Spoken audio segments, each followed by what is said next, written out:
Salam sejahtera bagi kita sekalian.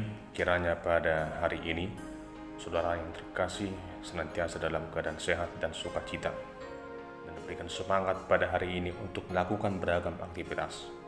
Sebelum kita melakukan beragam aktivitas pada hari ini, marilah kita mendengarkan firman Tuhan yang diambil dari Mazmur pasal 32 ayat yang ke-8. Demikian firman Tuhan. Aku hendak mengajar dan menunjukkan kepadamu jalan yang harus kau tempuh. Aku hendak memberi nasihat, mataku tertuju kepadamu. Demikian firman Tuhan. Sebagai topik dalam renungan ini adalah mataku tertuju padamu. Saudara yang terkasih, hidup adalah perjuangan. Demikian sebuah ungkapan yang sering kita dengarkan. Hal itu menjadi pedoman bagi kita bahwa memang sesungguhnya selama kita hidup, kita harus berjuang menggapai apa yang kita harapkan. Satu hal yang tak dapat kita pungkiri, memang dunia ini penuh dengan lika-liku perjalanan yang kadang sulit untuk kita mengerti.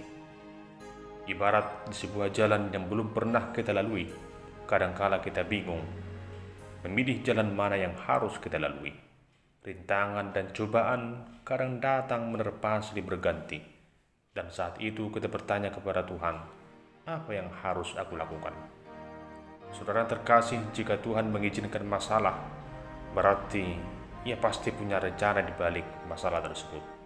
Tuhan pasti mampu memberikan solusi atas semuanya itu. Ada kalanya Tuhan menggunakan masalah sebagai satu cara untuk mengajar kita. Tuhan mengizinkan itu semua terjadi, bukan berarti Tuhan ingin mencobai kita. Sebab Tuhan tak pernah mencobai manusia.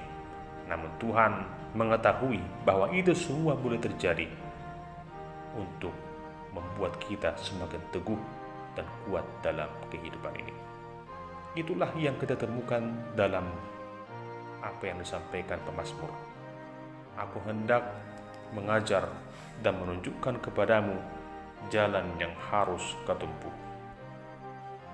Aku hendak memberi nasihat, mataku tertuju padamu.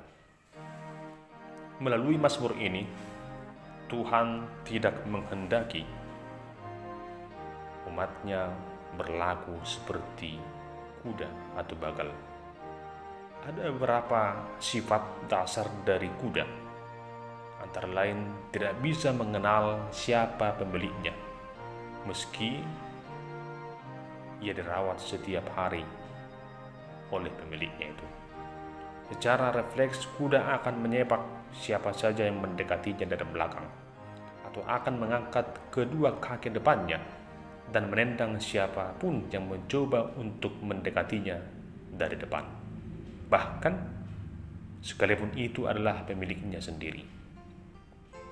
Saudara terkasih, bukankah kita tanpa sadar sering berlaku demikian? Padahal Tuhan telah hadir menyatakan kasih-Nya bagi kita. Tuhan telah datang menyelamatkan kita, menebus dosa kita lewat pengorbanannya di kayu salib. Tuhan telah datang dalam kehidupan kita lewat beragam berkat kasih karunia yang telah Ia berikan. Tuhan telah memberikan kesembuhan atas segala penyakit kita. Tuhan telah memberikan beragam solusi atas segala masalah kita. Ketika kita mengalami jalan buntu, Tuhan hadir membukakan setiap jalan yang terbaik bagi kita.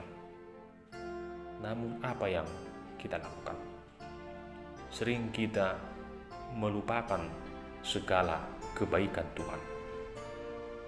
Saudara yang terkasih, sebagai orang percaya dan telah ditebus oleh Kristus, kita harus menaruh harap dan iman yang teguh kepada Tuhan semata. Kita harus selalu siap sedia menerima genggaman tangan Tuhan yang selalu memegang erat tangan kita. Tuhan selalu menuntun langkah kita di jalan sesulit apapun itu. Mata Tuhan tertuju kepada kita. Lalu hal apa yang harus kita lakukan untuk semakin mampu mengenal jalan Tuhan dalam hidup ini? Tidak ada hal lain yang dapat kita lakukan selain berlaku adil, baik, dan benar di hadapan Tuhan. Sebagai umat kepunyaan Tuhan, kita harus hidup dalam kebenaran firman-Nya dan sesuai dengan janji Tuhan. kita harus meyakini bahwa Tuhan selalu menyertai kita sampai pada akhir zaman.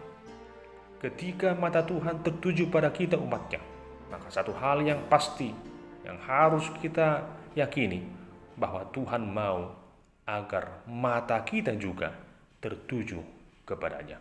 Janganlah hanya Tuhan yang fokus akan hidup kita, namun kita juga sebagai manusia harus mengarahkan pandangan kita kepadanya.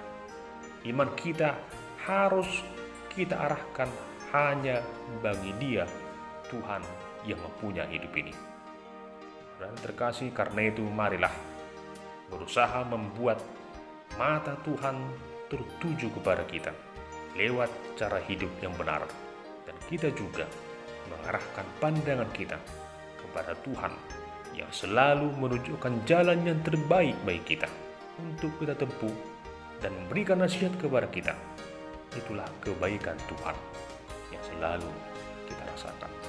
Terpujilah Tuhan yang begitu baik bagi kita. Amin. Kita berdoa. Terima kasih ya Tuhan yang Maha Kuasa atas firman-Mu yang kami dengarkan, di mana Engkau berjanji akan menuntun langkah hidup kami ke jalan yang Kau tentukan.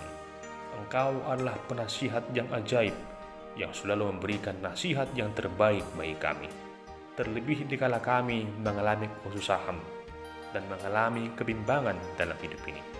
Ajarlah kami untuk selalu mengarahkan pandangan kami hanya kepadamu saja. Di dalam nama Tuhan Yesus Kristus, Tuhan dan Juru Selamat kami yang hidup, kami berdoa dan mengucap syukur. Amin.